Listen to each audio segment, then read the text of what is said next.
The Standout Artist Podcast, showcasing the most unique and innovative musicians of Austin, Texas. Brought to you by entrepreneur and professional drummer Andy Jaffs. Stay tuned and stand out. Welcome to the Standout Artist Podcast, the show where we dive into the minds of the most unique and innovative musicians of Austin, Texas, and find out what makes them stand out.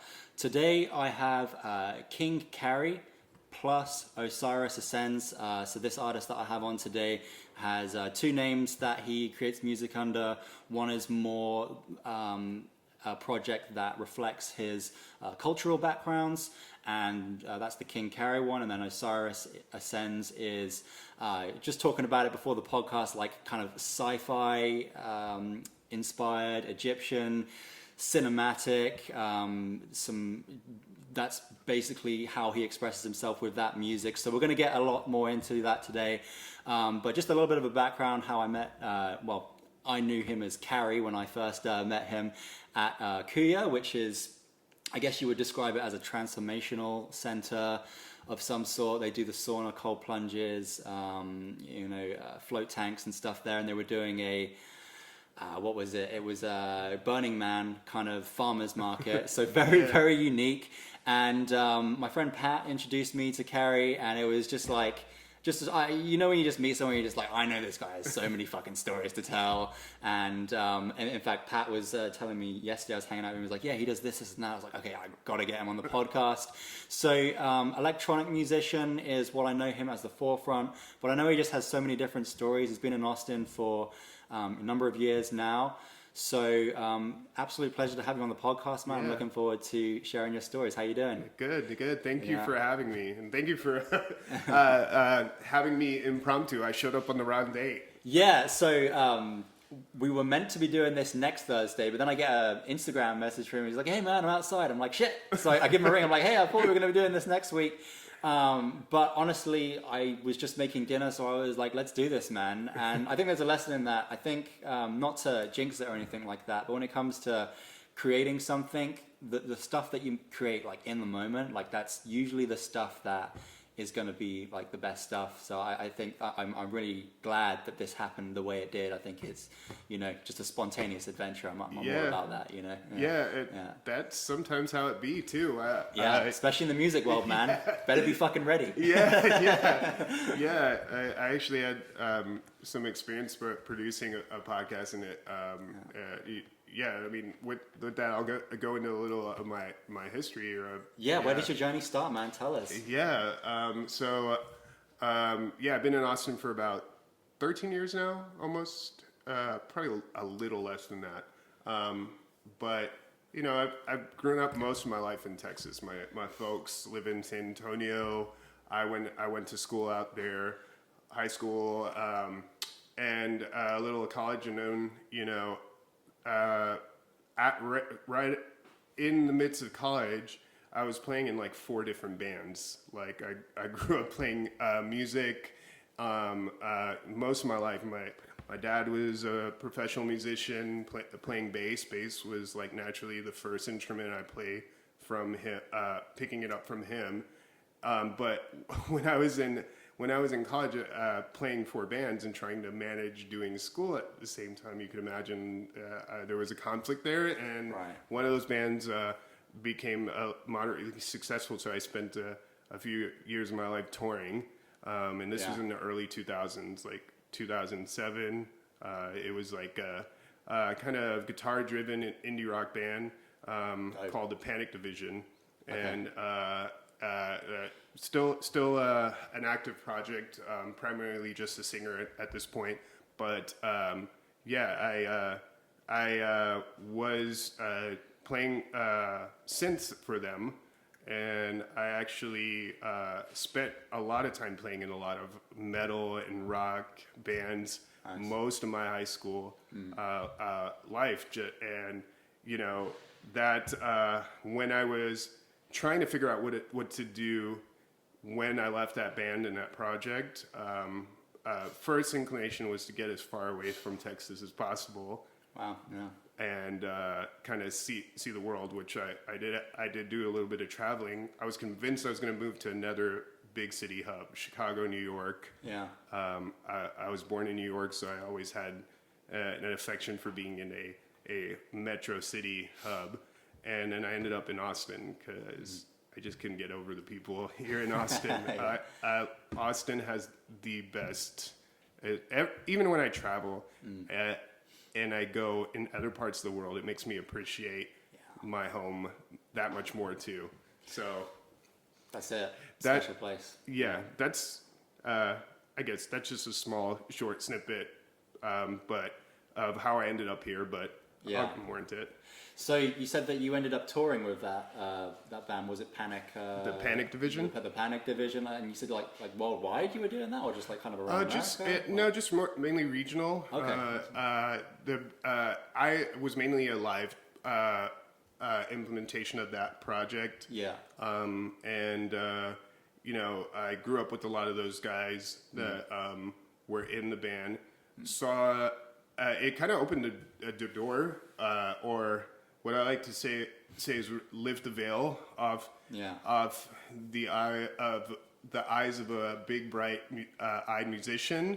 Yeah. Because the minute you step into like a project that has some backing and you're put on the road is where you realize that it's a business like any other and work. Yeah. And I think that kind of opened up my eyes to the duality of being a creative and being a working artist, and those two things can coexist. But it was like kind of like I think my awakening to like the realities of being an artist and being a working artist, and here I am. It opened a lot of other doors unexpectedly that I didn't think. That's interesting that you talk about that. So what would you say were some big realizations? Because, you realize it's more of a business, but what were the things that made you realize that, and what did you have to develop to expand into that? Yeah. Good question. So mind you, this was my first foray into like being in a signed band was this was 2007. This was pre-iPhone. The social media era, freedom, right? Yeah. So, some of the things that it was like in the midst of the Napster craze where everybody was ripping music for free, which was amazing. Even I as an artist was torrenting and downloading stuff, right? Yeah. So. LimeWire. But it was the early points of the industry having to pivot to what it looked like for earning revenue for music, right? And I remember being in a van with a bunch of smelly dudes and little sleep, trying to avoid getting sick and trying to figure out how we were going to earn money to get to the next city. Right. Yeah. And then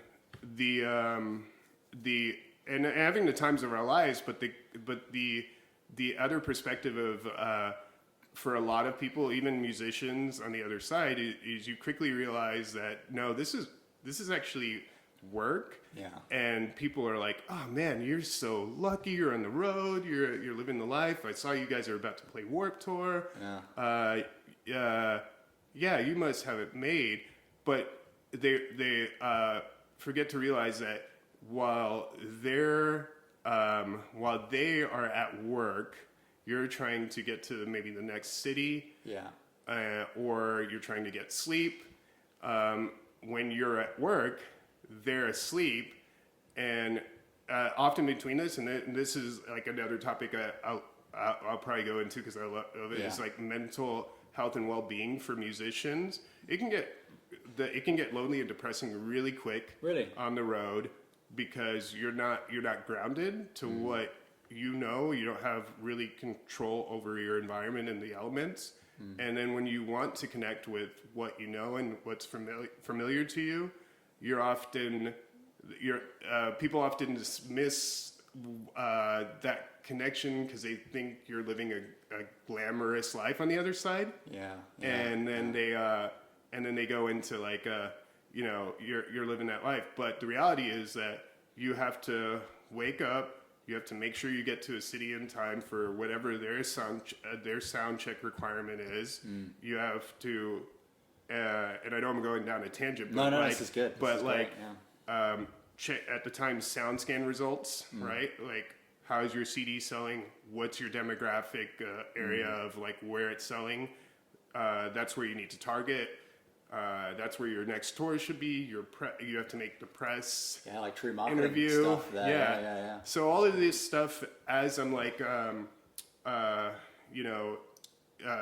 little fresh out of high school, like learning the ropes of the road, and being thrusted upon it. Me and probably another individual in the band were I got sucked into understanding like this is work and this is a job. I have to we have to find out what our numbers are for merch. We have to report those results back to our manager, who then reports it to the label. We have to make sure that we have another shipment of the next release come to us so that we can sell and get a revenue cut from like that. To the actual CDs? Yeah. Wow. Or like just go, I fortunately grew up in a time where, we were on the road before the CD releases, and then we're in some other random town. So you have to order it to that random town. You have to sometimes do that, or have your release shipped and prepared for the town you're going to. Wow. Or like one of the most magical things I remember being on the road is like driving through some small town, finding a Sam Goodies on the release date, going into the CD shop and going, hey, do you guys have the new Panic Division CD? And he was like, no, well, it's probably on the shelf. Well, we looked, it's not there. Do you have it? And it's like, oh, let me type it up in the computer. Oh yeah, we just got it in. I guess no one's put it on the shelf yet. And he pulls it out and he's like, and all five of us are standing at the counter, like jumping up and down, kind of giddy. And then he brings it out, and then he goes, "Oh, I got it right here. Just pull it out of the box." And he turns it over, and he's like, "Well, wait a minute. This is you guys?" and he was like, "Oh man, you guys got to send this." That was like the experience you could get, and why I still appreciate physical media. For those reasons specifically, because you have something of physical possession. Yeah, totally. So all of that made me, I think, to close this tangent was like being that, when I say pulling back the veil is like understanding that, creating is amazing, but the minute you consider like creating and then earning an income or profit from that is like understanding that there's a duality to like what you do and understanding that you everything else that goes into it. Yeah. I mean, from my experience being in the marketing world and just learning about a lot of this stuff is like, the creativity, like that's the product, right? Like that's but you can't scale creativity on its own because it's just the product. Which is very important. You should put a lot of time and effort into that, but you need everything else to scale that product, and make it like something that it has go the distance. And then the other thing too is just one of the things that connecting with friends that were musicians and like there is a lot to be said with being caught up in the glitz and glamour and the way that music and the entertainment industry is like marketed and it's really easy to get lost in that and sucked into that, but today's musician can wear many hats, and it's really awesome in some cases because you can control your narrative and you can market yourself the way you want, and there are more tools to do that than ever before. but as an artist too, like you're the most precious thing to most artists, and myself included, is the music itself and the process. Yeah. And having you've the got bandwidth to put Yeah. that creative energy into that. You know? Yeah. Yeah. and it's okay to not be strong in that, and like to admit it and say like this is not my strength, and you know, and being able to focus your energy where you want. So it's important to recognize that too, and I think look for help when you need it, because I think so many people put a lot of passion into what they create and get frustrated by like some of the other Everything things that comes with it, or they may feel that they're not getting the recognition for the hard work that they have, and no one is going to hear your amazing music if you kind of don't put in the same amount of effort as you would into the marketing side of just everything else that goes into it, right? But yeah, I've definitely experienced that with myself, like just resistance to learning new things because I just want to stay in, you know, my zone of genius, just playing the drums, right? Yeah. But as I've learned to embrace those things more, and like even just this podcast, right? Like I told you before, like I messed up the first 10 podcasts because I just didn't know how to record. Like all of them just turned out. I didn't have a Mac before, but I had like just a shitty normal laptop, and I was, you know, recording everything into that. So all of the stuff just messed up, kind of thing. But I'm so glad that I kept on going with it and learning these skills, because you know you get so much more like awareness and diversity, and like I'm starting to get into like filming so I can put like video content out to promote the podcast and stuff like that. And it's fun, you know, it is fun learning all of these new skills. And I think once you get to a point where, you know, there's some revenues coming in and some momentum, and there's people that like see your vision and they want to be part of it, then, you know, start outsourcing that stuff. But I think in the beginning stages, embrace learning these new skills, like, you know, how to record, how to film, how to edit, how to do marketing. They're really valuable skills, you know, and if you can just do all of the basics, like a little bit of everything, then you're set, man. It's just like, it's like I'm noticing in myself, like learning how to do all these things, and I'm just like, man, I can just like pretty much just be, I don't want to be a solo guy. I want other people to be with me doing this stuff. But it's like, I have all the skills to do all these things, and it's like, it's a cool place to be at. So embrace it, right? You know, it's a good place to be, for sure. And I think, in that too, like you're right. A lot of it, what you said too, like being able to learn and do a lot of different things creatively, and trying to build that skill set is very valuable, and you'll make yourself have more value that you can bring to others that you encounter. And two things, like giving yourself the space to fail, and like not know, but just keep yourself propelling and going. That is so important. I see so many people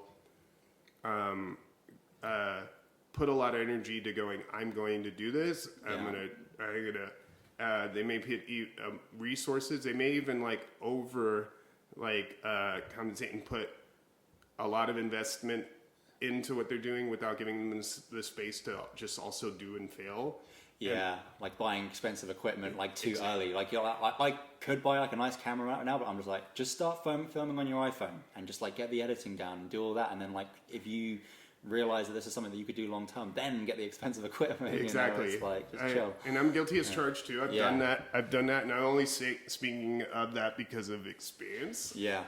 But you're right. I mean, we live in an incredible age. You could like what you're doing right now is amazing with a great setup, modest, and but we also live in an age that you can produce a legit podcast on just your iPhone too, totally, and that's amazing. Same. And I think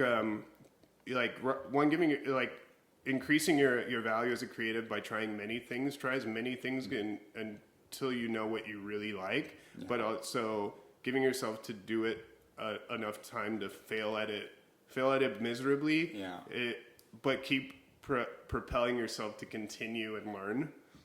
And two, like you mentioned something too about like you're doing it not just for you, but for all the other many things you're interested in and connecting it with other people. That's so important too. Like creating your trusted circle and community will get you further, and then being that you have other valuable things to offer, because I know, like, even as like if I ask for something of somebody else, I don't like to ask of something unless I know I could add value to whatever that person wants as well. And the more you do, I think the more you will build your circle and your community too. Yeah, 100%, man. I mean, going down these roads of learning these skills, they take you to new places and you meet new people. And I think one thing that just came to mind as well when it comes to learning these new things is, I think a big part of it is just having the awareness of like how these things work is really important when you hire someone else to do it. Because if you don't understand kind of the basics of how it works, it's really hard, like easy to just like lose sight of what's going on there and not be able to like manage it. Because once someone else is doing it, they do the work. You kind of have to know like what they're doing and understand what's going on in your business a little bit. You don't have to know everything, but have a bit of an awareness. Exactly. Because like, you know, the musicians of the past in like, you know, 16s, 70s, 80s and all of that, they just gave all of the responsibility and the power to the record labels and stuff like that. But they're out there doing all of the marketing, all of the other stuff, but they have no idea what they're doing. And when you're not aware, you know, knowledge is power, right? Yeah, when you don't know, when you're not aware, you don't have the power. They have all the power. Yeah. So just knowing what's going on, you can have a better understanding of, all right, I get how that works. I know how much money I would pay to get that done, you know. Because when you don't know, people can just charge you whatever, right? Exactly, you know? exactly. So, you don't have to know everything about multi-level marketing to be a musician. But to have a little bit, that's good. But you should have a little bit of, you should have a respect for it and a little bit of understanding of it, because at the end of the day, if your goal is to get your music out to as many people as possible to hear, if you're ready to do that, or you have a desire to do that, and at the end, your music won't earn revenue, because you can make music without any intent to make revenue, but if you do, it has to be presented as a product for a certain type of person. Like, you know, as much as I want my music to be for everyone, I have to be honest and say that it is not for everyone, and it is for a certain person. Because when you created it, you had some, you have some sort of motif in your head or whatever it is. You're in a space when you're creating it. Think about who would be sharing that space with you, and would it be your grandmother in this space? Well, then it's probably not for her, right? Yeah. So, somebody that's marketing thinks about that, you know. And there's like respect and value. If you respect and value, you want the right person on your team too, that understands what you're doing. Totally. Got a good question for you right now, okay? So how do you define the difference between art and marketing? Good question. They're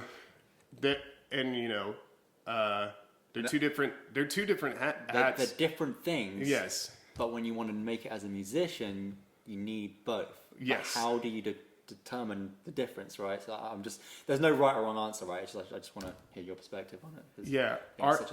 Great question. Like I feel like art is an expression of yourself and where you are at the time. Just like, and I say that too at the time because like it's like a photograph. A photograph that you take today would probably not be the same photograph or look the same or have the same mood and feeling as it would.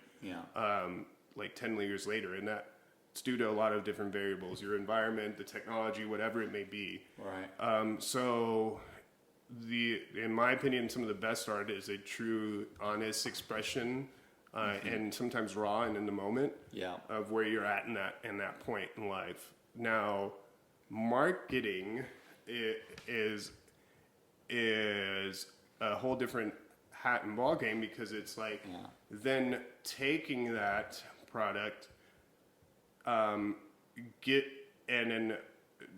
finding the right type of demographic of people that will fall in love with that, right? And then giving it value, and then being able to sell that value, being able to like go, okay, this is what this is, and putting it and presenting it in front of the right person, and doing it in also an ethical way, like totally, I'm sure we were communicating over Instagram. You said it earlier, right? We all get that message that says, "I think you would be a great fit for my brand," and blah blah blah. And I was like, and we get all that spam message to us, and that for some people is marketing, but for me it's like a door-to-door salesman, and I don't know who you are, you haven't, I don't know your name, you haven't told me your name, I don't know what you stand for, I don't know your philosophy or ethics values. I don't know, why is this valuable to me? And do you even know who I am, right? And I think it's really easy for a lot of people to think they're marketing, right, but not really understand like marketing. Right, they're talking, they're not really listening. Yeah, exactly. That's the big thing, right? They're just trying to shove their music down people's throats, and they're not taking into consideration, where is this person at? And what do they need right now, kind of thing. So I really love how this is going, and I think the big realization for me right now, because I've been consistently trying to figure this out, so I can understand when I'm doing what, and it's kind of like changing the gears kind of thing.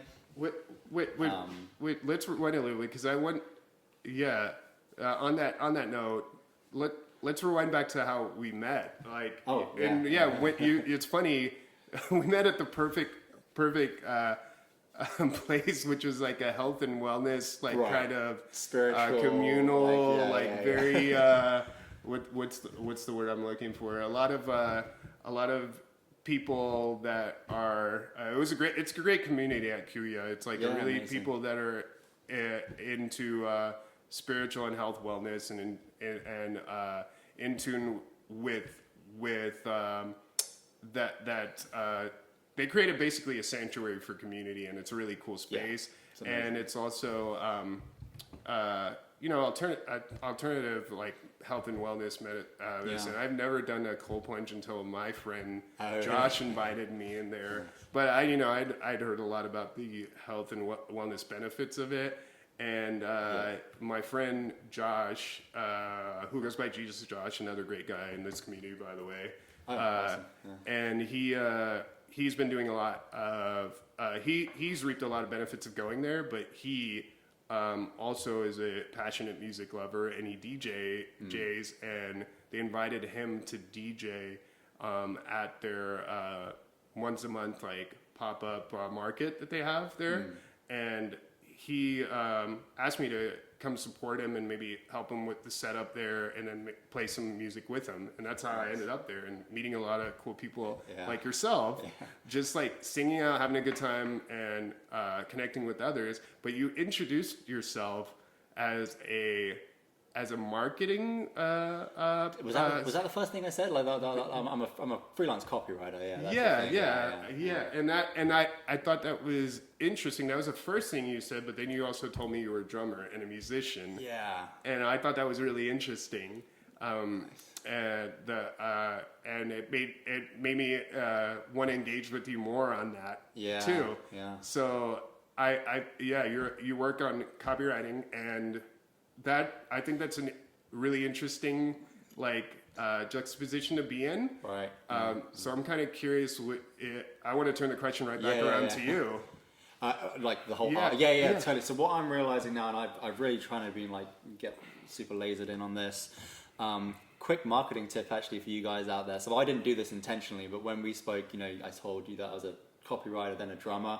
But yeah, those two things that have nothing to do with each other, like just use that in your marketing, like for the listeners out there, just like if you're putting something out there and you can just create something that has like two things that have nothing to do with each other and bring them together, that's like just best way to, you know, create attention basically. Yeah. Like because you can't stop looking at it. It's like, wait, that doesn't have anything to do with that, and you just it's a good thing. So just like think about that. I guess, in your.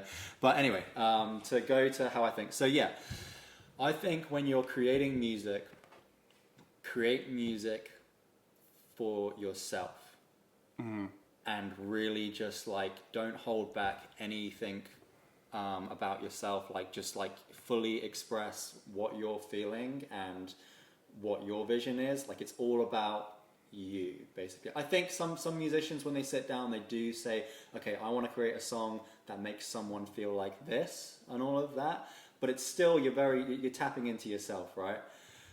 When it comes to marketing, that's when you take the thing that you created that is a direct reflection and most authentic expression of yourself, and you're like, okay, this is where I'm at, but now I need to think about where they're at. Yeah. Who's gonna relate to this the most? Like, who are they? How old are they? What do they do for a living? Like, what are they interested in? And it's like, it's bridging the gap between those two things, right? So marketing is all about the audience and art is all about you. Mm-hmm. And what we're trying to do when it comes to creating music business is bringing those two things together. It's like, you know, it's the part and the whole. It's the yin and the yang, you know? And that's, and that's an art in itself, right? Exactly. Yeah. And it's amazing. And I think, like, learn both. Learn how to master your creativity and marketing as well. Like, it will allow your music to go further and farther, I think. Yeah.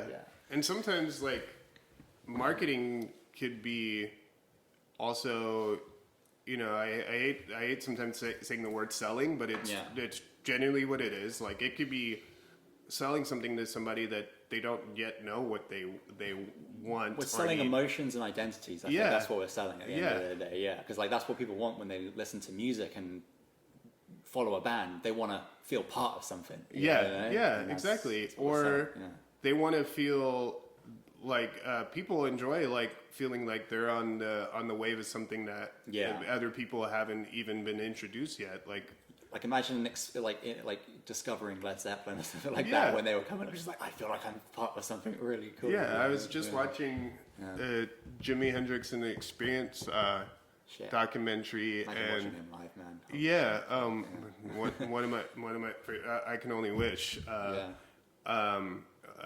But like when he was really coming into his own and formed the Experience, like people that were watching them didn't quite know what they were experiencing just yet, but knew they were in something that was, they knew they were in a moment that was unlike any other and in something legendary, like just based on, because he was a very emotional guitar player and just they could tell that they were in a moment that was very special, and you know, that's how word quickly got around about who he was, and I think about that too when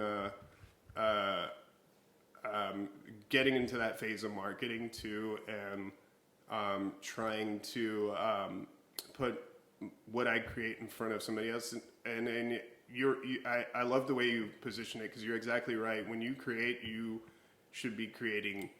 There's a great book called An Audience of One. You should be creating for yourself, and then when you're thinking about putting that in front of everyone, trying to think of how you're going to present that and package it and sell it. And I said this before, and I'll say it again. Like you have to be honest. Like, because I feel like when like the best case scenario is or like the dream for many is that you put your music out into the world, and then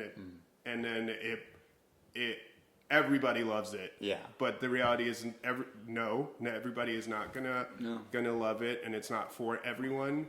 But I'm trying to define and understand who is it for, and then going from there. And then if it is something that many people will connect to, then it will spread and permeate. Yeah. And then maybe you'll become successful where many people like it and resonate with it. But when you're starting to put yourself out there and market yourself, first you may have created something magical that everyone is not ready for. Yeah. And how do you let them know that they're part of an experience? You know. Totally. I mean, I think when Zeppelin brought out their first album, was it called? Oh, it's just called Zeppelin 1. I think like a big article, news article, did an article about them, and it was basically just like, yeah, this is terrible, like completely ripped it apart, like just like kind of shitting on it basically.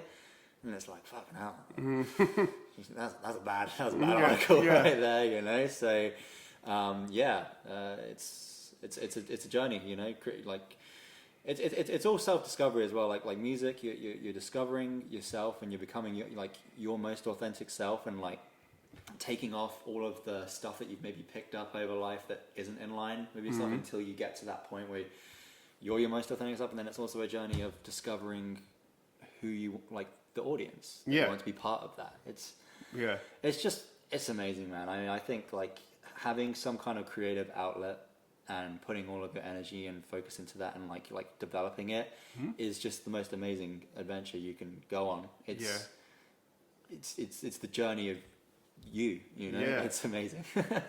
And it's awesome. I think also as I'll get more into like my interest in self, like I think I have a genuine interest of people, and connecting with people, and that in itself I think will make you a good marketer. Because if you do have that genuine care, then people can see right through when you're trying to quote unquote sell them, and we're very aware of marketing these days because it's in our faces. It's always been around, but now we have phones where we're being marketed to on every single platform that we're on. So people, they know marketing when they see it, you know. It's just sort of like, you know, does your marketing really hit them? Like, I think there's an energetic thing, right? Do they feel that this is something that is genuinely trying to serve and benefit them? Right? Exactly. That's the thing. Yeah. Exactly. And you know, I think it's okay to like not to know that it's not that might not be a passion for you as an artist. I mean, maybe you don't feel comfortable being around and understanding and listening to people. If you don't feel comfortable in a crowded room talking to people you don't know, that's okay, right?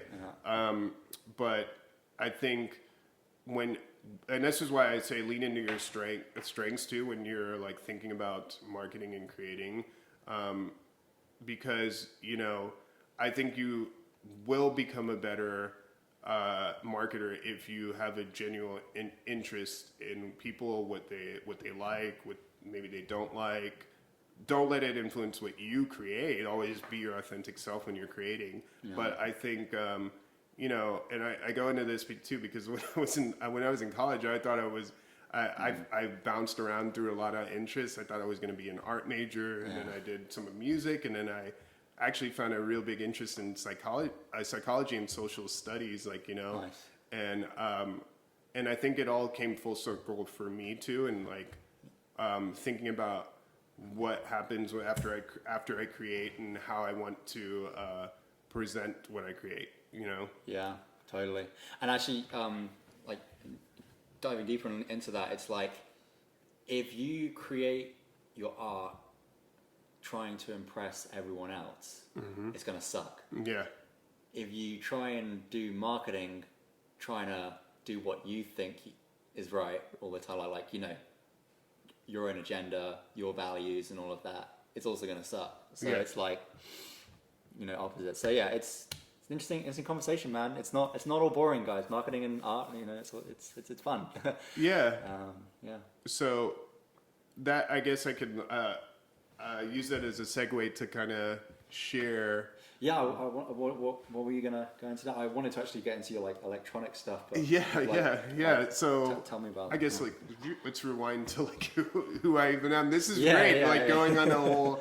I had a feeling this has happened, but this is good. We're talking about a lot of stuff. Yeah, tell us about your projects, and your like how you got into electronic music, because you talked about how you were in bands, and then I know there's a whole other side of you. So let's talk about that. So hey everyone, I'm Kharry. I've been making music for probably like about 20 years plus, and I have. I think I've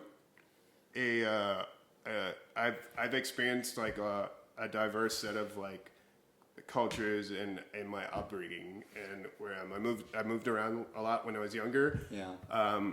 Like I said, I spent more than half my life here as a Texas. I'll call myself a native at this point, but I was born in New York, Queens, New York, and son of.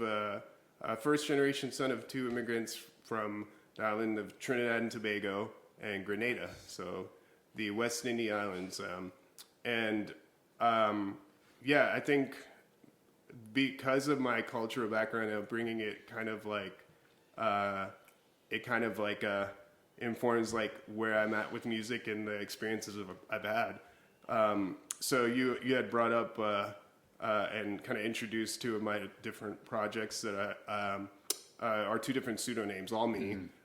King Kharry, which I said is more, I think that's more informed of like my different musical backgrounds and influence from different genres of music across the world that I'm really passionate about and gives me the tingles on my neck. Yeah. Growing up in New York City, the home of hip hop, born in '81, right? Nice. As you could imagine, like the boom bap era of hip hop really had a big, huge impact and effect on me. Like some of my favorite artists are actually mainly the producers and hip hop groups. I like went on this tangent on Instagram recently about what happened to the hip hop group. Yeah. When we live in a era of K-pop bands and boy bands and all that, right? And I've always loved groups, and I appreciate K-pop and like all like groups. I think there's strength in numbers. Is Gangnam Style K-pop? I'm blanking on all the various group names right now, so I'm not even going to try to attempt. It's all good, man. It's not our expertise. But I've always appreciated bands, and it was like kind of like my upbringing. My dad, like I shared, was a musician. He's been a bass player all his life and played professionally with, you name it, like reggae bands to mind you, growing up in the early 80s, late 70s in New York City, he was in it all. He played in like psychedelic funk bands to like him and my uncle being in a band in the middle of New York at playing at iconic places like CBGB's, which I didn't even find out until I was. CBG, is that in New York? Yeah. Yeah. No longer, it's defunct, but it was like it was like the it was a foundational place of like bringing punk to America, like Ramones, Blondie. Yeah. So historic club in New York. I mean, there's a. Did I tell you I lived in New York before I lived there? Yeah, you did. Yeah. Dude, the music there, man. Fuck, yeah. I'm interested to learn a little bit more about your story. No, this is about you. You share your story. So, growing up with that heavy influence from my dad being in bands and, also just the Caribbean background too. So, like I said, my parents grew up in Trinidad and Tobago, so that is Probably not on everybody's radar when they think of a Caribbean island. Most people are familiar with Jamaica because it's the furthest north of the Caribbean islands, going all the way, starting from like the Gulf, right?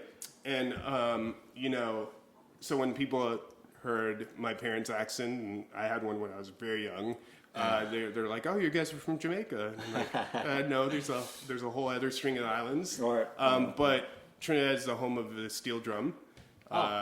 Didn't know that. Calypso, soca music. Also, the reason, I don't know if you know, being a drummer, I don't know if you know much about the steel pan and how it was created. No, I don't. Tell me. So it was an instrument created by some of the natives that lived there out of an oil barrel. Okay. Being hammered to making different chromatic tonal notes, right? Trinidad is probably one of the has one of the biggest economies of most of the Caribbean islands because of their resource of oil, right? So didn't know that. No, imagine like the Afro-Caribbean demographic, and we get so much influence of music and rhythm from like from African natives and that, and if you think about the diaspora from Africans being settled in the Caribbean islands, there, it's just like it all starts to make sense, like the natural progression of like rhythm, creating an instrument out of what should be quote unquote, I guess, trash into something. You've got soca and calypso music that came out of there. The limbo was invented there. Limbo dance. The dance. Okay, cool. Like, so it's funny. Like, I just got back from Trinidad, so I still feel like, although I didn't grow up there, I'm still learning so much more about my culture. But I've always been fascinated by melody and rhythm, and with my King Kharry project that I'm working on, currently still working. I haven't even actually released a lot of music under that moniker. Okay. It's like me pulling from all my different influences of music and worldly influence of music. Wow. I'm really into technology too. It's so funny that you asked me to come on this podcast, and I love the idea. I love the idea and what you were doing, and I was a fan after listening to your first episode. I appreciate it. Means a lot. But I like to think of myself not so much as a musician these days, but more as a creative. Because I pull influences, I think, from various places. Like, so I'm a very visual person too. You were talking to me earlier about you wanting to take your podcast into a video podcast too, and my ears perked up immediately. And you're also tapping into community resources to help you. And I got ones to share, because I'd love to see you build this as well. I think you're doing a great service for the community and anyone wanting to move to Austin and learn more about Austin. Thanks, man. I really appreciate it. I love the encouragement. I just see so much in this, man. It's great. Really cool. Really cool that you're making this space. What's important to me too is like, I feel like I'm just a conduit for creating, and like I want to pull the various mediums of art into what I create. But early on in my creating of electronic music, and I would say the electronic music side of what I do musically is more recent than all of the other things that informed me as a musician. Wanting to create. It's funny because in Austin, I think I get more recognized for what I do with electronic music, and within like my influences from hip hop and electronic music. But most of my career and informing for music didn't even start there. It started by playing an instrument, starting with bass guitar, starting to, and then moving into electric guitar. And it wasn't even like being a Black American. It wasn't even like what most people will want to. The stigma of stereotypes and what you like as a musician. Like I started informing myself how to play bass guitar and guitar, moving from New York all the way to Texas in the early 90s. Yeah. So imagine like growing up in the 80s and living in Brooklyn, Queens, New York, and at the height of that era and all that happened in there. I mean, you gotta realize the not so light and dark side of things that actually inform and move you throughout life. So crack epidemic, all that stuff that happens out there, totally. Poverty, and then my dad going, do I want to raise 3 young boys born in America here, or do I want to look for other opportunities? And my dad had friends and family that lived in Texas and in San Antonio specifically. Yeah. And that's a big destination for people in the military and things like that. And one day he just turns and goes, okay, we're moving to San Antonio, Texas. And I was like, well, what am I supposed to do? Being an early teen at that point, ride a horse, and that's my idea. That's what a little teenage boy has in their head of what Texas is. Right. Yeah. And quickly, realizing that that's not all there is to do, but it was really hard to connect at that time in my life, pulling me away from basketball courts, being able to just ride the subway with my cousins. Completely different sceneries. Like 100%. Yeah. And like arriving to school and realizing everybody had their friends who had cars, and my mother didn't even know how to have a driver's license until we moved to Texas, right? She never had a reason to drive. Like you ride the subway everywhere. Totally. But what that caused me to do is like to dive deeper into creating and finding an outlet, because I was so damn bored. In Texas? Wow. Yeah, so I would steal my dad's $3,000 bass, and he was like, and sneak it off into my room at night, and he was like, okay, maybe it's time to get you your own, because I don't want you like taking my actual gigging bass, and that caused me to dive into music, and that was my solace. In school, growing up in Texas, I just knew, because I grew up hearing the guitar in my household all the time, I would be watching other people learning the guitar and learning to play the guitar, and would pass by the band hall or something and hearing people trying to play popular songs. At that time it was like Nirvana and Soundgarden and stuff, and I would be like, stop in my tracks hearing somebody playing and going, I don't think you're playing that right. And they'd be like, what do you know, man? Shut up. And I'd be like, you can't play guitar. And I'd be like, you know what?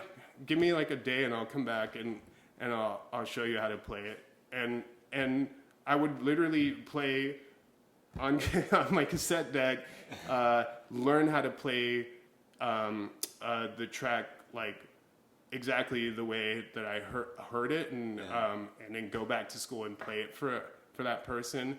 And I didn't know that wasn't that didn't come as easily for some people, and it really let me know that I had a really good ear for in interpolating like music, and then that led it to me to then showing other people how to play those songs, and people asking me, well, dude, you need to come play in my band, right? Like, so I instantly like started building camaraderie and community with where I was going to school, and it ended up I ended up playing a lot in a lot of metal bands and rock bands, and San Antonio, by the way, is a hub for that. Like they're some of the biggest metal fans in San Antonio, so much so that you'll see more national touring bands that fit in that genre. Okay. Skip Austin sometimes, and even though Austin is like a big hub, No. I would say for more broader genres of music, San Antonio is like the heavy metal center for like Texas, one of them, right? Yeah.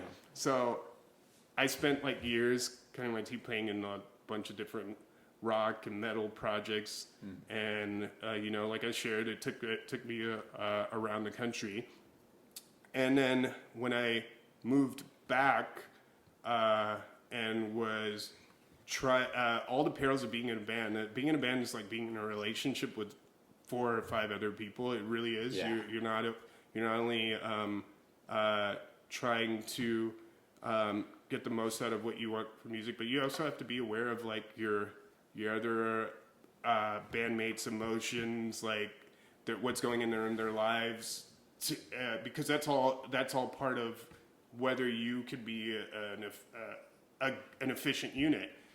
I remember saying to myself, like, because I really took an interest in like making music and embracing technology to make music, that if I don't find the right band, I just want to make music on my own, and that led me into heavily getting more into electronic music and creating on my own. And that's kind of what happened when I moved to Austin.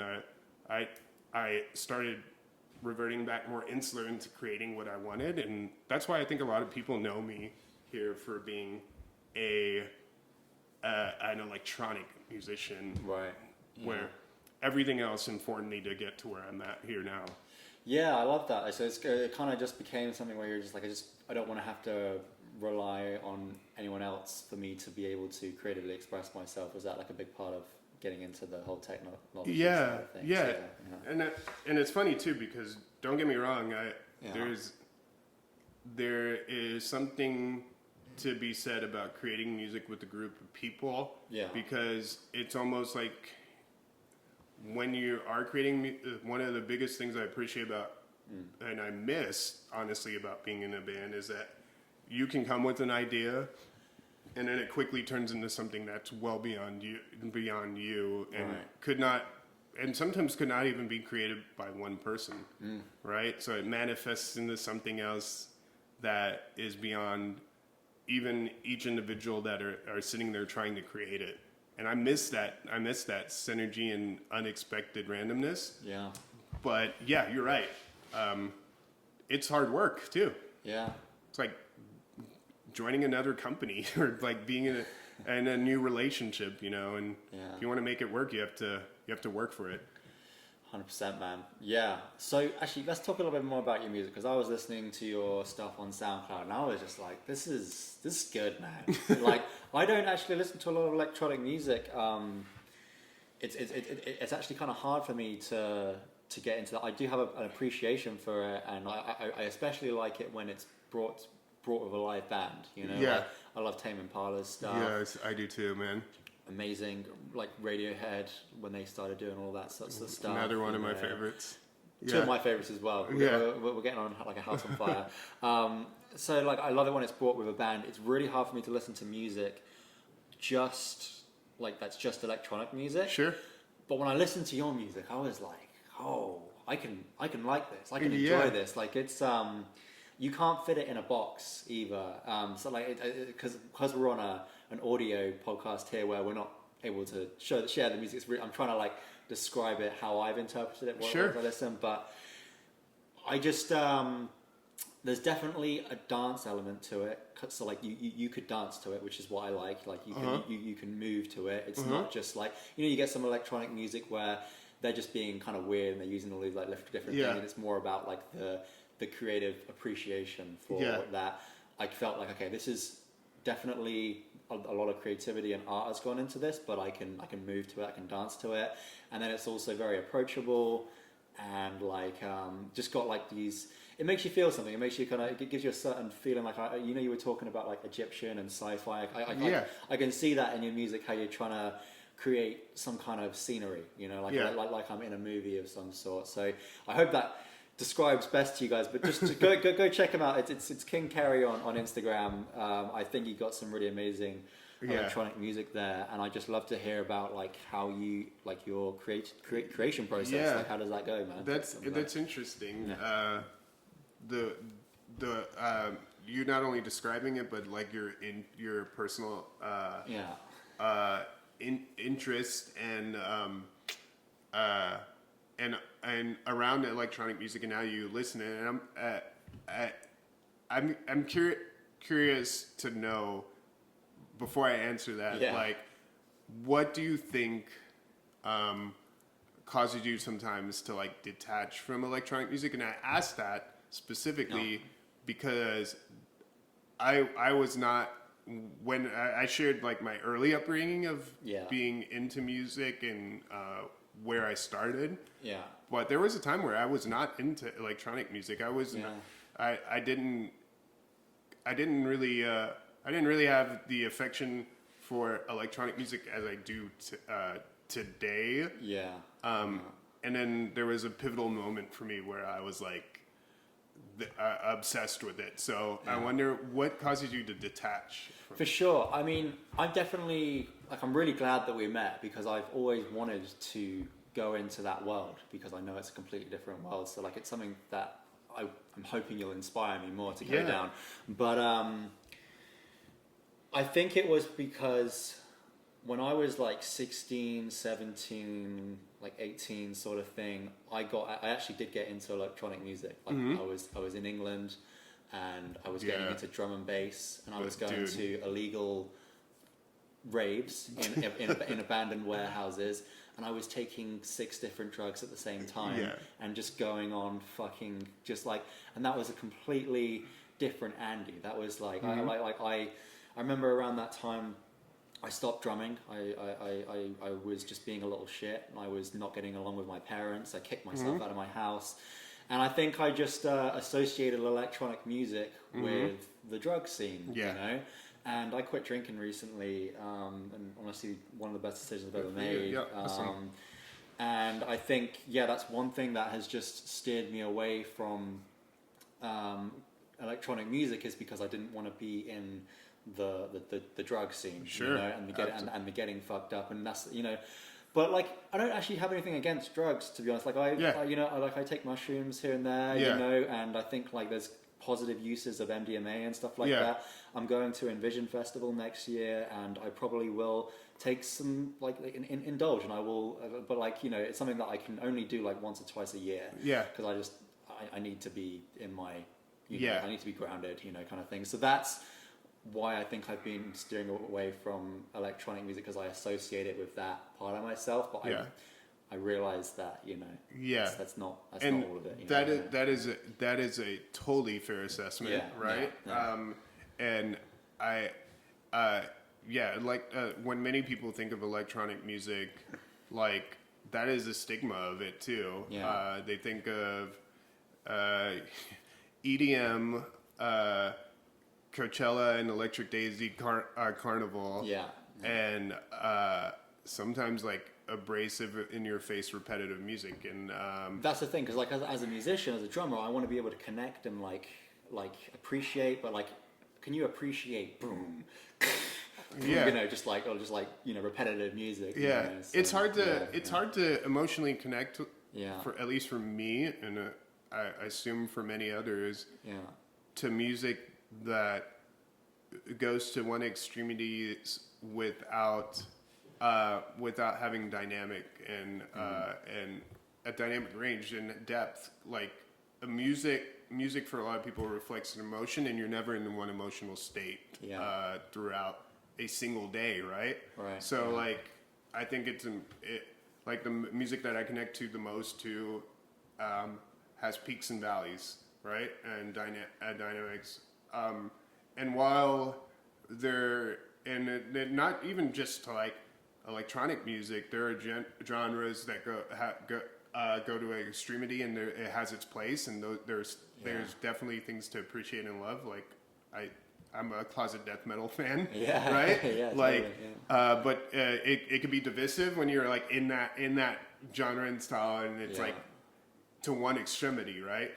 And that was my idea and concept of electronic music too, where I became a fan. And I was like jumping in my seat when you said you like love drum and bass. Like that was like you know and you jungle have to, like music, like jungle drum and bass, like amazing. Yeah. I'm obsessed. I actually followed UK the music scene very closely in my like early years, like late 90s, early 2000s. I was like drum and bass head. There was some good stuff, man. I think there still is. And sorry, not to interject there, but I think, you know, one thing that I could never see myself going to an electronic, like before having this conversation, the reason why I wouldn't go to like raves and stuff like in Austin was because I could never see myself going there sober. Yeah. But I think now I probably could go there sober and actually really enjoy it. Yeah, you know? and you see, like my introduction, I wasn't even really of age to like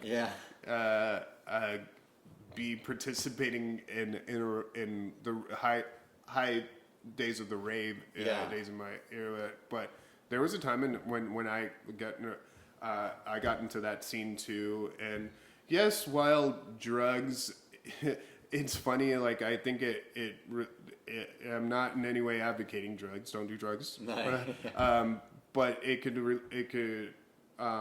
take down your defenses and inhibition to like be open to other things, and then repetitive. Our constant repetitive sound can then be soothing in an odd way. So I think that's how electronic music. And also extended music, repetitive music lends itself to like movement and dance as well. Yeah. So when you have those inhibitions taken away and then you interject that into music, I see how it gets attractive. But honestly, what totally gave me a pivot to like loving electronic music had nothing to do with that. It was like my thought of music was just like repetitive, no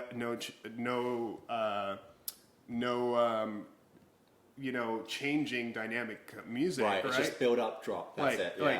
And even before it wasn't even as advanced to where we are today. Even electronic music that can be somewhat repetitive. There's so much technology that impacts it, that it has so much more diversity in it, but when my idea of like electronic music then was like 4 on the floor house, like do like early techno, early house, and it wasn't until I was always known in like high school to have like a eclectic, like widely varying taste. Like I just told you, like I would be from one extremity, like loving like early era hip hop from the East Coast, and then somebody would catch on my desk like a metal band CD and go, what is up with this dude? Like, I might be listening to Dr. Dre's The Chronic and I would have that CD on my desk next to like Cannibal Corpse. I don't know, like, and people would like freak out at it. And I remember, I also just being, like I said, I appreciate a lot of creative art, and I had this photojournalism class, and I really got into like taking photos for our school newspaper and processing and developing and kind of writing stories. And I had like this one friend that was like, man, I would always play like interesting playlists, and she'd be like, you have like a really eclectic, great taste in music. And this CD, I started listening to this artist from my sister, and it's really weird, but I have like a feling you would like it. Yeah. And she slid me the CD, and I lost it. I had this I had like this ritual of like listening to music in the dark at night, no lights, like, and just like sitting in my headphones, and really it was like almost like a spiritual thing for me. I was like a night owl, and this CD that I put in changed my life and totally pivoted what I thought of electronic music. Wow. It was Aphex Twin's I Care Because You Do. Oh, dude. Right? Yeah. No, I got to write that down. What was it? Aphex Twin? Aphex Twin. Yeah. So APHEX Twin. Okay. Right? And he's like he's a legend from Europe, and I guess you would the genre the genre classification then for the kind of music that was really avant-garde was IDM, which stands for intelligent dance music. I'd never heard. I never. Yeah, and it's. I mean, if you look up that term online, you're gonna find a lot of associated artists. Yeah. But the thing was that I never thought of electronic music being so broken and sporadic. And as a drummer, you'd probably appreciate some of that, because this guy was a master program of like mangling different drum breaks and electronic drum machines to make this cacophony of like different sporadic drums. Yeah. But fall in line with some of the most skewed, obscured, while still melodic and pretty melodies as well. And I never like heard electronic music that had that much depth. Like you almost didn't know what was coming. Yeah. And it'd be a clash of tension and release, which just answered the question: can the electronic music be dynamic? And he definitely showed me that palette, right? And that's what instantly pivoted my idea of what electronic music was. But then that spiraled me into like, if you could do that, the other thing is it was mainly computer generated music, right? Yeah. So then that just answered the question for me early on, like, could you make dynamic, interesting, eclectic, obscure music as one person by yourself? And that drove me down the obsession of like early on wanting to be into electronic music. Damn, man. Yeah. So this, and mind you, I don't know if people, depending on the age demographic, making music on a computer in the early 2000s was not as accessible or even commonplace as it is today, right? Right. Yeah. So, we were still in the era of dial-up internet and like half of the DAWs or a digital audio workstation or software that you have right now, there wasn't a whole lot, or it wasn't as accessible or affordable, right? Well, how are people like making electronic music in like the 90s and stuff, like even the 80s? For the most part, like what were they making? Like let's just go back to like some of the early drum and bass, and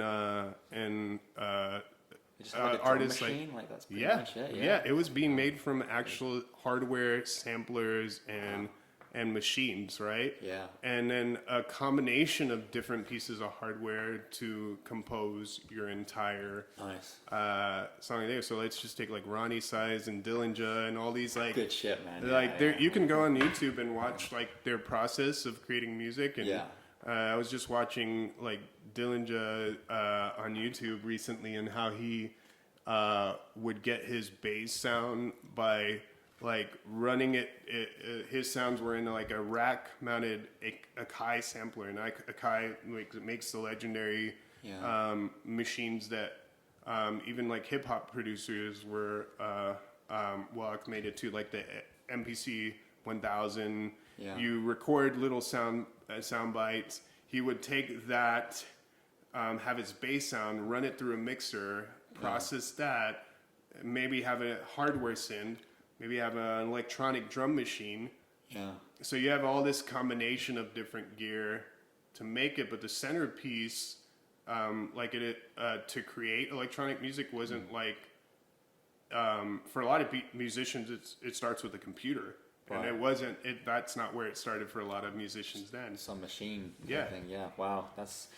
So I guess with you creating electronic music in kind of the early stages of electronic music, you probably just got to understand like the roots of it a little bit more, right? Would you say that? Yeah. Yeah.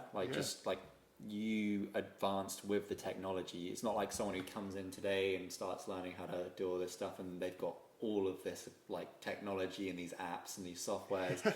Like you kind of, you grew with it, and I think that's kind of cool that you got to experience that, and probably, gives you kind of a unique edge with your music to Yeah. be able to understand it at that level. Because I doubt there's many electronic music producers these days that are like, oh, I'm going to go back to what they were using, you know, in the 80s, 90s, or early 2000s, and just like try and make some music from that. I think they should. I think that would be kind of cool to get that experience, you know. And or there's that would even take you down a different route. there's even a lot of musicians today that it's kind of like tribal knowledge gets passed down from generation to generation, where there's like people that know like maybe a given name or label to a sound, but don't know where or how it came. Like you know, like people will say, yeah, I want an 808 like bass sound, or an 808.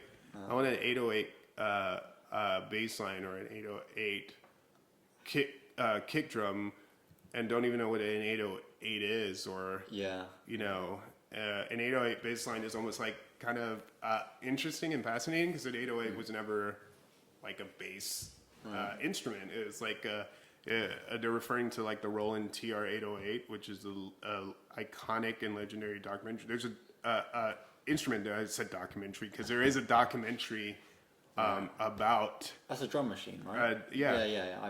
Created by Roland, right? It changed the face of like pop music. Everything from electronic music to pop to rock, it like influenced, right? So great documentary to watch, by the way. And because of the way it was fed through different mixes and processing, it just had this really awesome character. Like if you lengthen the decay of the kick drum on that, ran it through tape or ran it through distortion or other hardware, it had this like speaker rattling character that was just so pleasing, and was a foundation of a lot of like modern music, hip hop, everything, you name it, right? Electronic music. So it became like a foundational sound for a rhythm, right? And so we hear it now, but the legendary like tribal tag of like I need an 808 is just like what we use in like our music, in our language, right? So, but all that to say that we should have an understanding of how we got to where we are. I think that's so important, music history and context, to inform you as a musician and what you're creating. Totally, yeah. I mean, I think it's important to just go back to the roots, right? Like, you know, not just as music as a whole, but like you're like specifically, like for drums, for instance, right? Like, if you're playing something that you heard off a musician like recently, then try to think like, why are they playing that? You know, and try and go back to, okay, what were their influences? Oh, I see, they got it from that, and you can date it back. For instance, one thing that my drum tutor showed me once was 3-3-2. Right? You know, you got 3-3-2. 1-2-3, 1-2-3, 1-2. You know, like that shows up everywhere in music. And like, you know, that's the Coldplay, that you know that, and then you know, you kind of think like, okay, where are they all getting this from? And I kind of pointed it out, and I was like, oh, I think that came from Black Sabbath. In you know, in War Pigs, where they have that feel. It's like you know. And then, you know, you find out where they came from. I think they got it from some jazz guy or something like that. And I just think there's a lot of value in tracing the steps of the influences that you're getting today. Where did they get that from? And then when you find out what the core of it is, then you don't just understand what you're playing, but why you're playing it, which is really important. It's funny because like I even like, it could even go back earlier than that, maybe. Like I think about like African drums, like when we started, you know. And I like when and it's funny when you were describing that rhythm. It's a common like rhythm Yeah. structure in music, and and I kind of think of like sometimes how like music gets interpolated and passed down in generation to generation, almost like passing down like folklores and like old wives' tales and stuff like that. Like, and one of the things that I immediately thought when you were playing that pattern, that's like a signal to that something's about to amp up, and and it almost makes it could. I almost think it sounds like a marching band or military like kind of maybe drum cadence or like rhythm too. Who knows? Like maybe that permeated into that, and then it got into rock, or it's signaling a change or a rise in emotion. Like so. But it's funny that we're talking about it, because I think it is really important to trace the lineage of like music and how they become commonplace and like what we do, just like sayings do. Like you ever like have somebody say like a old saying, and it just like is something that we say and just like commonplace as a gesture or whatever. Yeah. But then you like stop for a moment and think about it, and you're like, what does that even mean, and why do we use it? And then you even sometimes people reflect on things and go, I mean, that is probably not culturally appropriate right now, right? Anyway, like I think about that. How did these like different rhythmic phrases, how did these different musical passages or whatever we use in our musical language to like create, like how did they come to be? And I take a genuine interest in some of those sometimes. And go down that rabbit hole. 100%, man. And it just helps you in the creativity process, because like you can steal from another artist and just completely take what they have. You know, like Greta Van Fleet. I'm kidding. I mean, there is that, but I couldn't help but like not as a true Led Zeppelin fan too. I cannot help but not listen to them. I don't hate them at all. I actually think they're fucking fascinating. Because they look like them, they sound like them. Like I'm not hating that at all. I think it's genuinely fascinating how they have just basically identity theft and become famous. Like, oh gosh, like it was so funny. Like watching, I don't know if you saw like there's that YouTube channel that takes like new things and presents them to older people and asks them what they think. And they were playing their music and going, "Who is this?" And then of course they all say Led Zeppelin. And what if we told you that this is new music? And this is a new Led Zeppelin album? I've never heard the song. And it totally. You could see them going down the nostalgia train of it, and that's what Greta Van Fleet is, and like it makes me think about like dang, this is a really good copy of them, and it makes me think like I'm listening to like what Led Zeppelin would create if they were still alive. But I mean, I think what they did is, I mean, it's basically just taking Led Zeppelin and just putting better production on it. I think is a big part of it.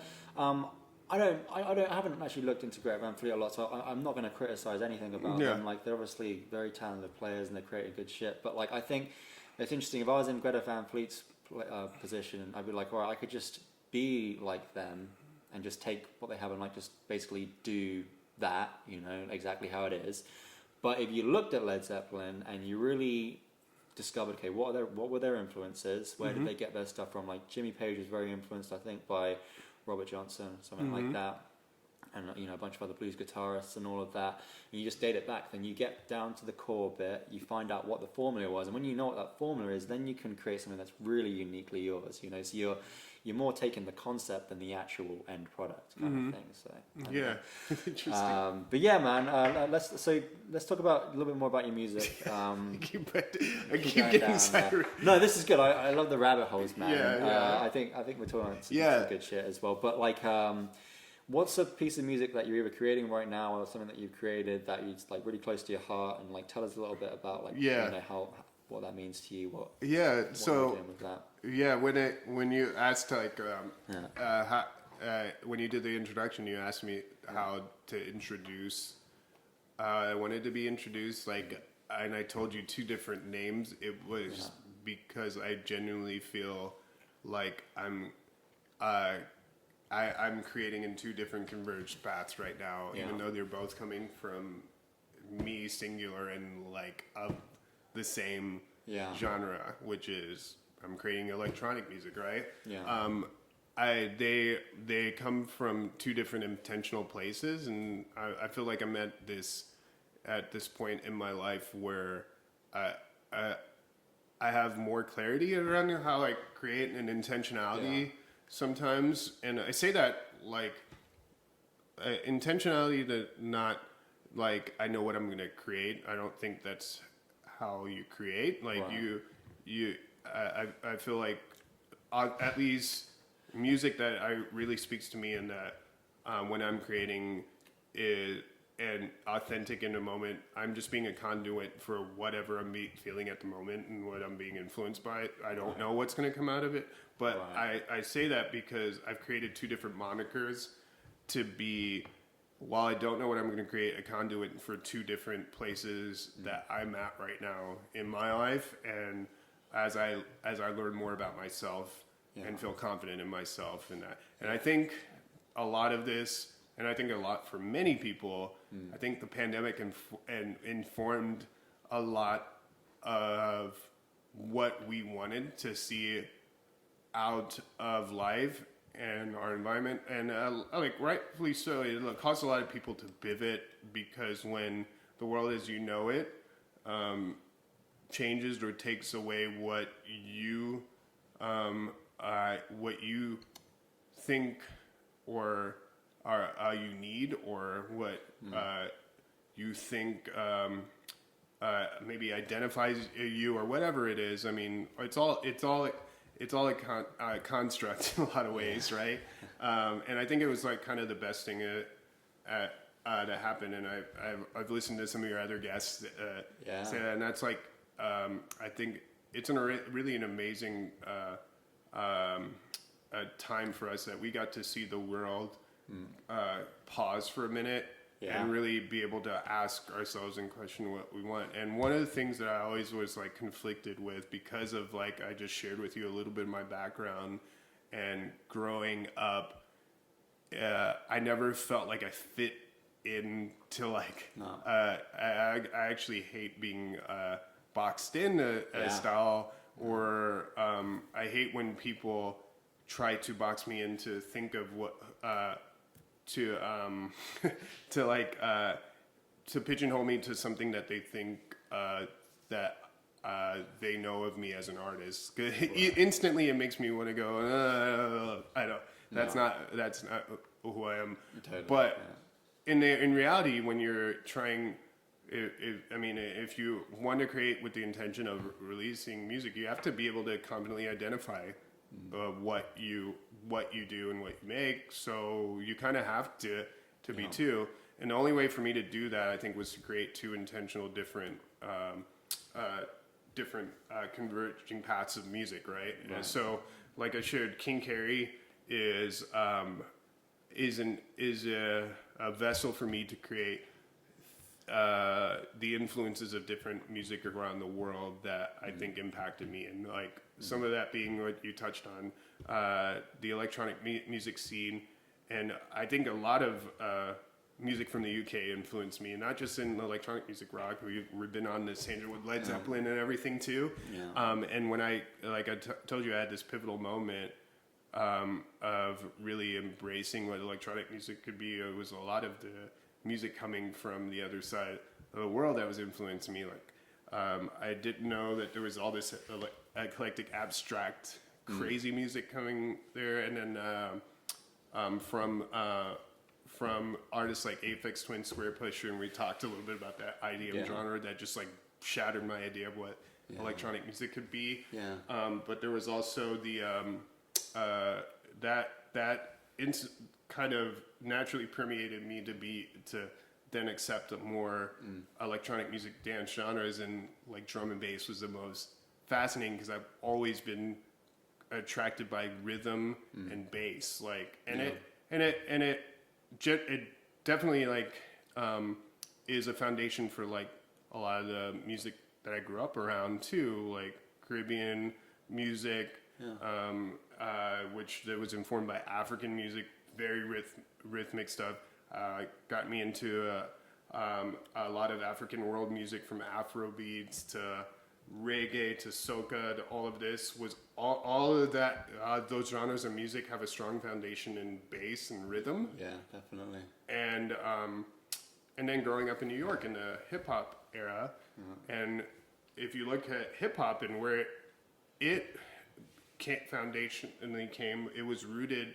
It was Caribbean influenced, like some of the early DJs like Kool Herc and stuff were that moved and lived in New York were from Jamaican and Caribbean descent. Yeah, a lot of like the Rasta stuff, right? Like like jungle drum and bass. It's just like so Rastafarian influence, like especially in London. You got like Brixton and stuff like that. Yeah. Like it's a really cool thing going on there. If you really look back, and we've been talking about like looking at the lineage of music. Yeah. DJ culture and the DJ actually came from Caribbean countries. Really? And like the DJ and things like toasting, and like, you know, that's when the MC gets on the mic and is like there to hype up the crowd, which then became rapping and MCing. All that came from Caribbean and Jamaican culture, and sound clashes and things like that were what was like when a DJ had his arsenal of a selection of music and playing the hottest sounds on a sound system that was homemade with huge bass bins, and then playing that for the community and public. And then a sound clash is like a battle between two DJs, who has the rarest, hottest sound, or a reinterpolation of a song that they may sound familiar to them, and just like for the audience. And then that moved into New York culture. And there's a great documentary too, by the way. I think it's on Netflix, of like not Netflix. I think it's actually on Amazon Prime Video, of like the reggae culture moving into the UK. Yeah. And Trojan Records, for example, legendary reggae music label, was like one of the premier reggae labels, but it was British, and it was from Jamaican immigrants bringing that music over into there. And then if you look at drum and bass and jungle, there's a natural progression of like Caribbean people bringing their music into the electronic music culture that was there, and then interpolating it. And everything is when music becomes really exciting, it's when a hodgepodge of different cultures like mash together. Right. Yeah. That's right. Yeah. Because it's reggae influenced punk, which became ska, which became like all of that was like, you know, if you really look at places like the UK, it's a small island of different cultures, and really it's a clash and a hodgepodge of all these different things. Anyway, I'm going on. We were trying to talk about me, and we keep doing it, but really, it's a hot. All of these different, like, the reason I'm going into this is like the King Kharry project is like it's like that hodgepodge of influences of different music that I grew up having, these different experiences of growing up as I don't know, worldly kid. I've like spent a lot of my younger life like appreciating and having my ears and mind open to different sounds of the world, and those influences, I feel like I'm just connecting dots and pulling that together to be like a conduit of that influence. so that's what King Kharry is, right? Yeah. So it's heavily rooted in like Caribbean culture, electronic music, hip hop, right? Yeah. Whereas the Osiris Ascendance project is like I said, I'm at heart a nerd too, and love like escaping into a different world. Yeah. But I'm still really really fascinated by science and technology and sci-fi. So King Kharry is like, if I wanted an escapism and write the soundtrack of like of the future and and what I want to be, what I always think, what do I want to hear if I had the opportunity, which is probably not far off, to like fly to another planet, right? What would you want to hear while you're on that spaceship? Because it would be the most. It would be the most. Like, what would you want to hear in space if you were like seeing the things in the far out reaches that most people will never see in their lifetime? I like a tune just came in my head. Actually, I think I have an ability just to like create like something right off the top of my head. I've been doing it with my drums recently, like actually creating songs, and it takes me like 15 minutes. But anyway, I just like weird sounds, right? Like if I was to like sing, I'd be like, you know, like something like that, and I just kind of hear these like weird kind of alien sounds, you know what I mean? And like, it's like you're going on a journey. Like it's music that makes you feel like you're going on a journey, but it's weird. There's something it's funny we're talking about this. Like, there's something funny I wrote in my journal this morning. Is like, what would the music in space sound like? But in space, there is no sound because there's not an atmosphere like we have here for air molecules to travel. If you were in space, you wouldn't be able to hear, right? Yeah. If you had your Bluetooth speaker, forget it. It's not going to work. It's not going to travel to your ears, right? Yeah. Anyway, it's stupid. At the same time, like just the way our mind would work. I was like thinking, I don't know why I was going into this thought rabbit hole, but like because of the solace and silence in your head, and this would be, it would just be natural. You would probably be making music in your head, even if you didn't have an instrument. At least for me, I would be hearing probably a tapestry of different sounds, and what would they be?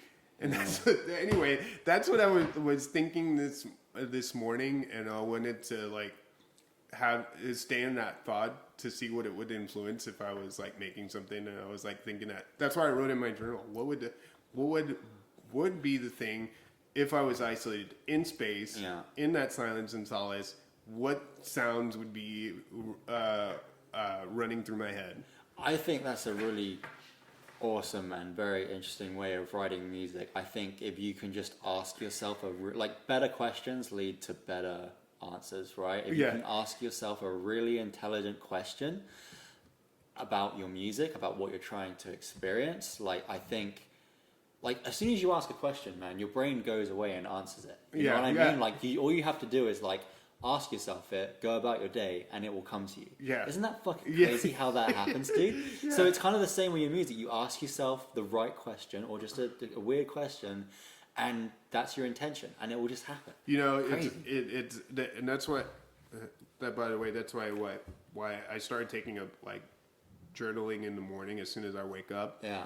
And like a lot of the journaling I do is like asking myself a question or thought, or like questioning why I have that thought, either ruminating in my head too. Right. And and like I said, when I create now, like I still give myself the freedom to not know what's coming. I think I think that's where I find that sometimes where the struggle of like mental creative blocks is like.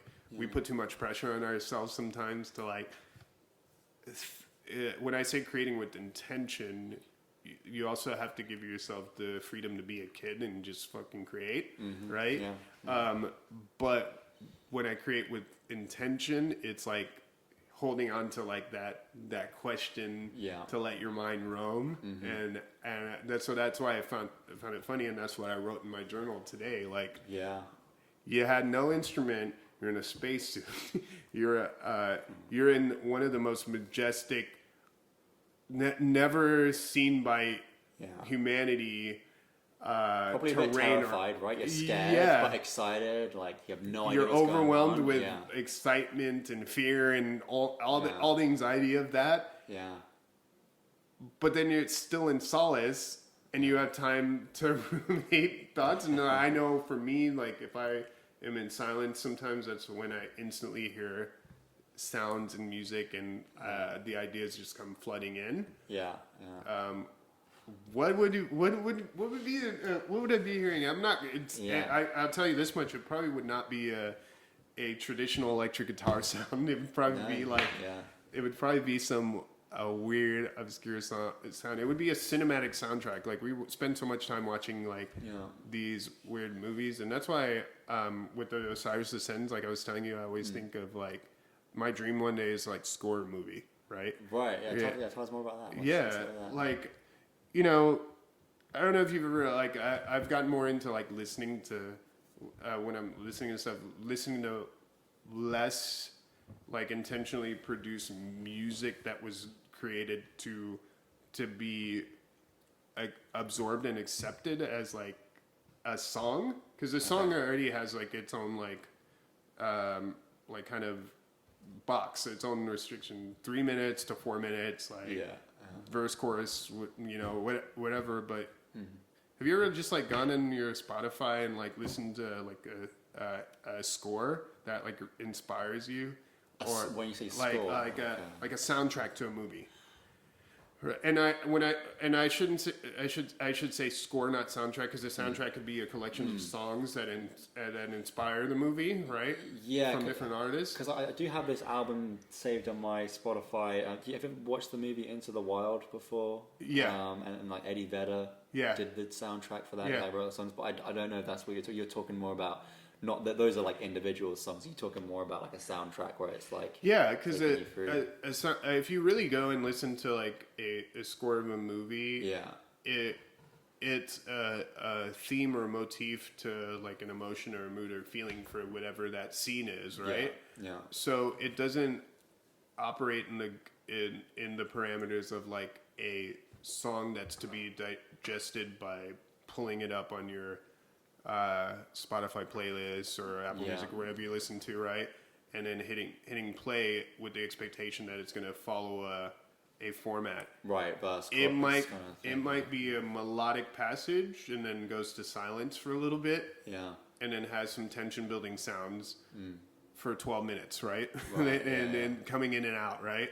So it's to guide the emotion of what the character and whatever is happening in the scene, the emotion around it. Yeah. And that's why I say that, because I do right now love creating music with the intentionality of being just that, like appreciating and listening to music. But what if I had the freedom to create not with the parameters of like a song, a music, but just like an emotion of what it feels like to be in this place or wherever you are at that moment. And that's what I think is like, that's what really fascinates me. Like, and you know, and I'll take following the career of one of my favorite influential musicians, Trent Reznor of Nine Inch Nails, right? Yeah. And you know, you got to meet, right? Yeah. I didn't meet him. I met his I guess you would say his technical director. Oh, gotcha. You know, his guy that took me in, and this was like somewhere around early 2000s, and this was when he was like probably touring the album, I think The Fragile, or like I shared, I had always like been in rock bands, but I had early on adopted like fusing my influence from electronic music into what we were doing at the band. So I had a computer on stage when it was not common, because this is early 2000s. Did you have like a big kind of, the box? I had a G4 Mac at one point on stage with a monitor and a keyboard. Wow. I looked like I could be checking my email instead of like playing the music that was being heard. Right. And a bunch of guys playing the guitars and the drum. It was like a straight ahead like rock project, guitar driven with electronic bed supporting the music, right? And then I had my Mac PowerBook. It wasn't even a Mac Pro then. This is how early it was. There was no MacBook Pro. It was called the PowerBook. Okay. Eventually becoming the MacBook Pro, and then I remember touring like some of the venues, and then one guy stopped me. I wish I honestly kept in contact and could remember his name, and it was Trent Reznor's stage tech. And he was like, "Are you playing a Mac out there? What are you using? Oh, you're using Reason? Awesome. Trent uses Reason. Trent? Yeah, Trent Reznor. Oh, what? Yeah, he was like, oh man, you should come and see his setup and come check out what he uses." And he took me to like their rig, and it was like a full-on Pro Tools TDM system. Pro Tools. I'm dating myself. TDM was like the higher end tier of like their line at the time. And running from like 4 different G4 Power Macs, and so it was like a full multi-track digital recording, or tracks as we would say now, right? Like a lot of bands are on stage, like we talked about Tom Impala and all these other bands. It's commonplace now for bands to have like a multi-track tracks running that the sound engineer is mixing along with their music. But Trent Reznor was like, it wasn't commonplace in that time, and he was like a pioneering the technology on his stage and the show, and not to mention all the visuals that went along with the show. So I was like, my mind was blown to like the level of technology and creativity that went into their show, and it really was empowering too, because it let me know that I was onto like something in fusing like rock music with electronic music, and like bringing that to the stage. So I say that too because like I think one other piece, and I know a lot of the people on your podcast that you've had are really great performers, right? And I think that is something that I'm really passionate about, which is another side of music that is completely, for me at least, a different skill set, which is a theatrical part of music. Which is a huge part of it, right? Like people listen with their eyes. Yeah, like, exactly. It's crazy, right? Exactly. So I think performance in music and bringing somebody into a headspace and into your show is very important for me too. Yeah. And some people would think it's like cheesy and just let the music speak for itself, and it's all part of each other. Well, I can agree. I think being your authentic self is like important to music, but it is like you, again, like I said, your music is. It's important to recognize that your music, when you're creating, it's for you, like we both shared, but you created it in a space that is personal. But if you want to convince somebody that it's like precious, like take them into that space and make the way you're delivering the music, create the motif, create the space that you were in. So I really believe in like the performance and the theatrics of what music is, and you have to sell it in all ends, like visually too, like everything, man. I mean, like, don't just experience all of the five senses, right? Like, you know, visual, audio, like, you want to make them feel everything, like really give them a full body experience, right, when you're there. Even if this passage coming up that is in your song is an emotional experience of rage, then pick up your keyboard and bang it, or press a button and like hold it in the air and like show them that this is what they should be feeling at this part, right? And that's at least that's what I think is important for me. But anyway, all that to say that this is fun. We've been like going into various spaces and on a rant that I did not think. I had a feeling this. This is great. It was cool. I don't know. I tried to like think of what I would say when I was coming in. I was like, oh, whatever. Like, this is going to be a rant of like different conversation wherever it would take us, which is much of that like how we met each other and was really cool. But all that I'm saying all this to say that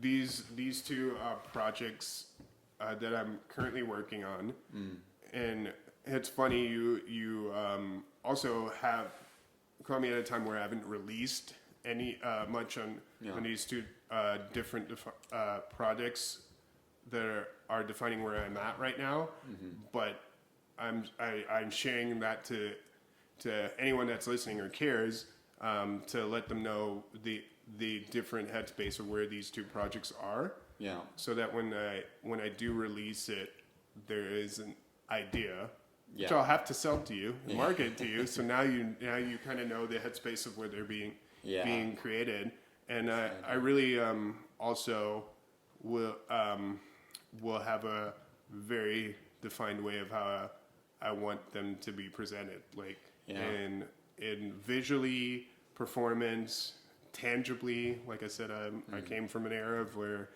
music was mainly in tangible form and not digital. Right. And while it will be released on all common platforms of like how music is released today, I also want to make it like a precious moment or a time capsule of where I am and have something tangible for it too. Yeah, I think that's important. I don't think that part of it is lost. So that's great you're thinking about that. One question I was going to ask. So you consider yourself more of a creative than a musician these days. What's one bit of advice that you could give to creatives? There was one like just big learning lesson of your whole career being a creative.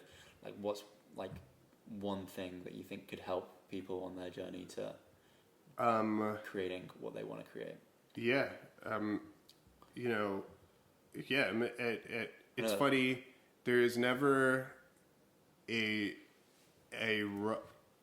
right time to get into something or too late to get into something, and it doesn't matter where you are or where you think you should be. Like a creative journey and development is different for everyone, and don't compare yourself, and try as many things as you possibly can that creatively interest you, because you won't know until you try it. Like the reason why I say I'm like I just turned 41 and I got into within the last 2 years, like I shared, I started my own company, and I call myself less a musician and more of a creative. And it because of my background in music, but really being a fan of just the creative arts of all mediums, I created a creative consulting company that is to amplify other people's voices using digital art, right? So that includes music, but I'm really into film making. I got really into video and filmmaking. So I create everything. I help support people from using the digital medium. And really in the time of the pandemic, there were people looking for a way to connect to their audience in a way where people had time and wanted them to genuinely connect to what they were doing. And that's when creatives shined. Like I just started doing a live stream kind of like podcast when that pandemic happened, and people were like knocking on my door asking like, wow, I didn't know you did stuff with video and it wasn't because they were asking me, you must have been doing this for years and you had the gear and you just know what you're doing. And the truth is I never did anything like that. I don't generally feel comfortable putting myself in front of a camera and doing that. But I did have the knowledge of like video editing, using cameras, doing something creative and talking to my friends. And really, I was having a lot of really genuine, honest conversations with a lot of my artist friends that were also struggling at that time. But I felt like their voices needed to be heard, which then, when people were seeking help to make sure that their business was still sustaining during that time, I wanted to help, and that's what gave me the confidence to create Gold Light Media, which is like my creative consulting media company. And I have like one partner that I work with, and since then, we've been helping people make content that involves like all realms of creativity. I may am involved like making music to convey the emotion and the idea. It may be making visual content for that. And I came from a line of art. My brother does like 3D animation, and we've collaborated and done things together. It's great. Check it out, guys. Yeah, please, goldlight.us. And right now I think we're in a digital creative revolution. The resources are all there to start and learn something at any point, because we're in the information age, the information revolution, and I think it's important for that. Like people right now, people strive to find something that they can cling onto and identify themselves with when nobody has any idea what the fuck they're doing. Try as many things as you can, and that will inform your creativity, even if it is music or whatever medium you decide to. Do all forms of art and explore and experiment. That's my one advice. Then do it regardless of what age you are, whether you have experience or not, because you won't find what you're really into unless you try more things. When I hear people say I'm not creative, the only thing that I really hear is that I'm afraid to try a lot of different things. Right? Everybody is creative. You just probably haven't found what it is that brings you joy. You can't stop creating. It's actually literally impossible to not create. You're either creating a 9-to-5 job that you hate and you're just dying, doing that, or and nothing wrong with a 9-to-5 job, but if you hate it, you're still creating that, right? Or you can put your creativity into, something beautiful, something that you love. So, man, what do we have to look forward to with King Kharry and Osiris Ascends, and where can people find your gold? Okay, this is a great question. I need to find a singular outlet to point people to and to stay consistent. Would Instagram be the best Instagram would be probably the place that I'm most active, but I do love the medium in TikTok, and I'm planning on creating specific things for TikTok that are. We need to talk TikTok. I just got into it. Yeah. Yes. I'm happy to do that. Yeah. And Yeah, and yeah, we should collaborate on that at some point. 100%. And the reason I say that is because, and if anybody that is listening here that is like timid about TikTok, it is the most creative social media platform that you can organically connect to people's creativity. And I have all my same reservations about social media, but Instagram is old, and TikTok is like a future evolution of that. But Instagram is like probably the most common hub that I use to connect right now. So King.Kharry, and my name is actually spelled Kharry, is my Instagram. Is it double R or is it one R? One R. Okay, cool. So King.Kharry, Kharry. I've tried to make that like a central place that has a lot of links of all my creative stuff. On SoundCloud.com/Osiris, OSIRIS, Ascends, ASCENDS. Spelled that right, I think. Yeah. SoundCloud.com/Osiris Ascends. I try to like keep that at least with some of my most current ideas or songs. So those are probably the two biggest vessels. And like I said, in my creative, like I said at the get-go, what really interested me and perked my ears up when we were communicating is your fascination with marketing and music. And goldlight.us is like my creative like consulting company. So anyone that is looking for help and support on how to have their vision marketed or presented, that's what I want to help with. And specifically my demographic people that I'm here to help and support are the creative community. You know, and be really hands-on and give them a platform to have their work have a voice. So, and whatever creative medium that is, that's what I want to help our community here in Austin with. So it's a little bit of I have my hands in many different things, but that's a little bit of like what I'm up to. And if anybody wants to check it out or holler at me, hit me up.